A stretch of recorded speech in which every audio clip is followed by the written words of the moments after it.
দেশ এবং দেশের বাইরে যে যেখান থেকে আমাকে দেখছেন শুনছেন প্রত্যেকেই জানাচ্ছি আমি হৃদয় ফেসবুক পেজ এবং ফ্রেন্ডস গ্রুপ তেত্রিশ ইউটিউব চ্যানেলের পক্ষ থেকে অনেক অনেক প্রীতি এবং শুভেচ্ছা। দর্শক, চায়ের কাপে পত্রিকার পাতা অনুষ্ঠানের পক্ষ থেকে স্বাগত জানাচ্ছি, আমি এম শফিকুল ইসলাম হৃদয়।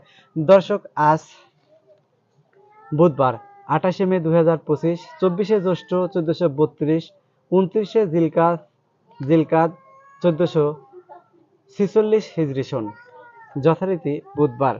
আমার কাছে উল্লেখযোগ্য সংবাদপত্র পত্রিকা সেটা হচ্ছে প্রথম সমকাল। পুরনো প্রযুক্তি গ্যাস মিটার গজিয়ে দিচ্ছে জাপান। সেনাবাহিনীর জালে অপরাধ জগতের গুরু শিষ্য। নির্বাচন বিলম্বিত করতে কিছু দৃশ্যপট তৈরি করা হচ্ছে।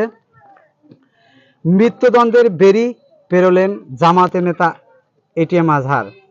চার মূলনীতি বহাল রাখার পক্ষে বাম দলগুলো। বড়াইগ্রাম সীমান্তে 14 জনকে ঠেলে পাঠানো নিয়ে উত্তেজনা।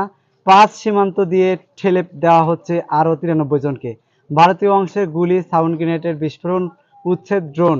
সীমান্ত পুশিং বেড়েছে, আমরা প্রতিবাদ করছি, প্রপার চ্যানেল ঠেকাতে বলেছি। ব্যাংক একীভূত হলে আমানতকারীর ভয়ের কিছু নেই।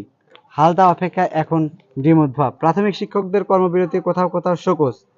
এই ছিল সমকাল পত্রিকার উল্লেখযোগ্য শিরোনাম। এবারে আমি চলে যাচ্ছি দৈনিক প্রথম আলো। দৈনিক প্রথম আলোর উল্লেখযোগ্য শিরোনাম, নির্বাচনের সময়সীমা জুন কেন, সন্দেহ বিএনপির। সরকারি চাকরি অধ্যাদেশ কর্মচারীদের সঙ্গে আলোচনার স্থগিত, আজকের কর্মসূচি। অবশেষে গ্রেপ্তার শীর্ষ সন্ত্রাসী সুব্রতর বাইন। রাজধানী অপরাধ জগৎ, তৎপর শীর্ষ সন্ত্রাসীরা আধিপত্য বিস্তারে খুনাখুনি। আমাকে আমার মতো পাকতে দাও আম। বেড়েছে মাথাপিছু আয়, কমেছে জিডিপির প্রবৃদ্ধি। আন্তর্জাতিক খবরের মধ্যে রয়েছে গাজায় 54,000 ফিলিস্তিনি হত্যা, ইসরায়েলের নৃশংসতা। গাজায় ত্রাণ সরবরাহের অনুমতি দেওয়ার জন্য ইসরায়েলের উপর চাপ প্রয়োগের আহ্বান জানিয়েছে জার্মানি ও ফিনল্যান্ড। হত্যার শিকার 16,000-এরও বেশি শিশু, আহত হয়েছে 1,23,000 ফিলিস্তিনি। আপিল মঞ্জুর, খালাস পেলেন জামাত নেতা এটিএম আজহার। আরও শতাধিক ব্যক্তিকে ঠেলে পাঠানো পুলিশ ব্যাগ। সুপ্রিয় দর্শক, আপনারা শুনছিলেন প্রথম আলো এবং সমকালের উল্লেখযোগ্য শিরোনাম।